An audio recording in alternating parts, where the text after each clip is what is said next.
Сәлем достар, натурал сандардың 3-ке және 9-ға бөлінгіштік белгілері тақырыбына берілген А тобының есептерін бірге қарастырайық. 228 сандардың 3-ке бөлінгіштігін анықтаңдар. Біріншісі, 120 бізде 3-ке бөлінеді. Қайдан білдік? 1-ге 2-ні қостық 3, 3 бізге 3-ке бөлінеді. Ой болса 120 3-ке бөлінеді деп айта аламыз. 203 3-ке бөлінбейді, себебі 2 қосылған 3 5-ті береді. 5 3-ке бөлінбейді. Келесі 306 3-ке 6-ны қосамыз 9, 9 3-ке бөлінеді.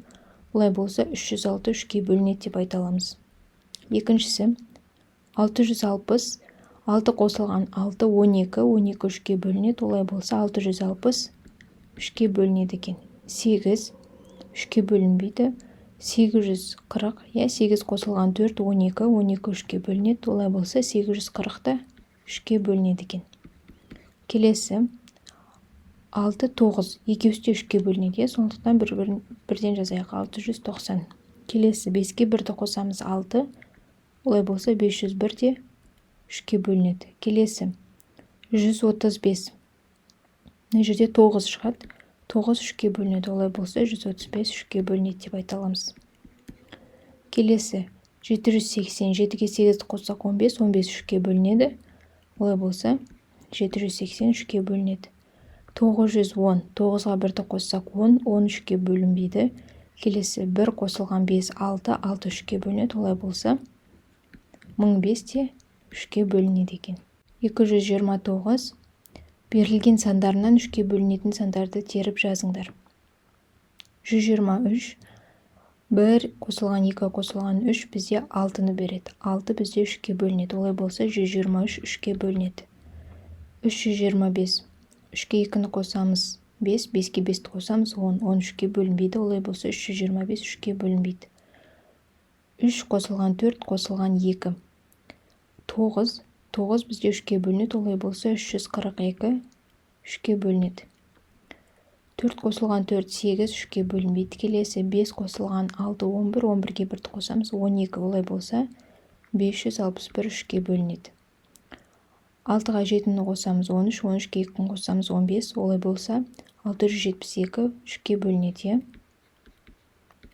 Келесі 7-ге 3-ті қосамыз 10, 10-ға 1-ді қосамыз 11, 3-ке бөлінбейді. Келесі 8-ге 7-ні қосамыз 15, 15-ге 3-ті қосамыз 18, 18 3-ке бөлінеді.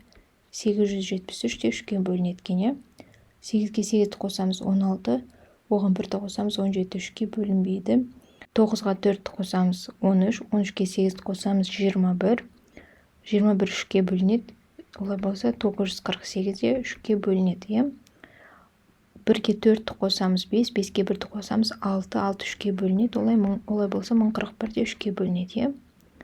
Мына жерде 5, 5 бізде 3-ке бөлінбейді. Олай болса 1112 3-ке бөлінбейді. Екіншісі, мына берілген сандарынан 9-ға бөлінетін сандарды теріп жазыңдар дейді. Енді 9-ға бөліну үшін олардың цифрларының қосындысы 9-ға бөліну керек. 288 цифрларын қоссақ 18 шығады. Олай болса 288 9-ға бөлінеді екен. Мына жерде 3 қосылған 3 қосылған 3 9 болады. Олай болса ол 333 9-ға бөлінеді екен. Мына жерде 4 3 12, 12 9-ға бөлінбейді. Мына жерде 5-ге 5-ті қосамыз 10, 10-ға 8-ді қосамыз 18, 558 9-ға бөлінеді екен. Келесі 9-ға 4-ті қосамыз 13, 13-ге 6-ны қосамыз 19, 19-ға 8-ді қосамыз 27. Олай болса 9468 9-ға бөлінеді екен. 5-ге 7-ні қосамыз 12, 12 9-ға бөлінбейді. Келесі 8-ге 6-ны қосамыз 14, 14-ге 4-ті қосамыз 18, 18-ге 5-ті қосамыз 23. 23 5-ге 9-ға бөлінбейді. Келесі 5-ге 7-ні қосамыз 12, 12-ге 6-ны қосамыз 18. Олай болса 576 9-ға бөлінеді. 8-ге 2-ні қосамыз 10, ол 9-ға бөлінбейді. Келесі 8-ге 9-ды қосамыз 17, 1-ді қосамыз 18, солай болса 891 9-ға бөлінеді екен. 7-ге 8-ді қосамыз 15, 15-ге 3-ді қосамыз 18, 18-ге 9-ды қосамыз 27. 27 9-ға бөлінеді. Олай болса 7839 9-ға бөлінеді. 7-ге 8-ді қосамыз 15, 15-ге 1-ді қосамыз 16, 9-ға бөлінбейді. Келесі 936 қоссақ 18 болады, 18 9-ға бөлінеді. 936 9-ға бөлінеді. Мына сандарынан 3-ке бөлінетін сандарды теріп жазыңдар дейді. Мына жерде 44, екеусін қоссақ 8 болады, ол 3-ке бөлінбейді. Одан кейін 4 3 12, ол болса 444 3-ке бөлінеді. 4 4 16, 16 3-ке бөлінбейді. 4 6 24, 24 3-ке бөлінеді. Олай болса 444 444 3-ке бөлінеді. Келесі 555, 5 3 15, ол 3-ке бөлінеді. Олай болса 555 те 3-ке бөлінеді. Келесі 5 4 20, 20 3-ке бөлінбейді. Олай болса 5555 3-ке бөлінбейді. Келесі мына сандарынан 9-ға бөлінетін сандарды теріп жазыңдар дейді. 81 9-ға бөлінеді. 818, бұл жерден 17 шығады, ол 9-ға бөлінбейді. Одан кейін мына жерде қарайық. 81 81, яғни 9 9, ол 9-ға бөлінеді.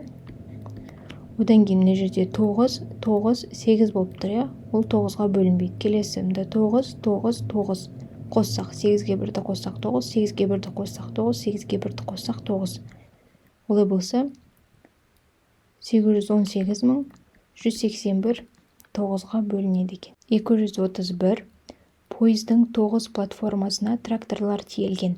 Әрбір платформадағы тракторлар саны бірдей. Пойыздың барлық платформасына 143 трактор болуы мүмкін бе, 146 трактор болуы мүмкін бе, әлде 144 трактор болуы мүмкін бе? Бір платформаға неше трактор тиелген? Яғни бізде барлығы 9 платформа бар. Осы 9 платформаға бірдей санда тракторлар тиелген.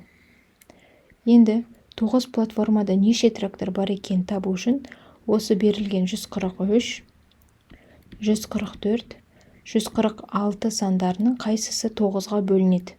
Соны табу керек. Мына жерде цифрларының қосындысын тапсақ, 8, ол 9-ға бөлінбейді. Олай болса 144 қосып көреміз. 8 9 шығады. Бұл 9-ға бөлінеді екен. Одан кейін 146 11.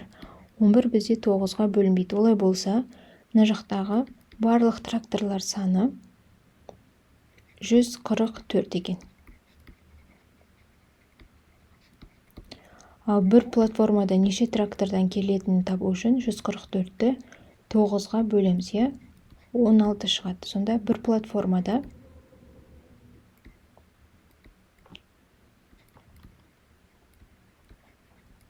16 трактор бар екен.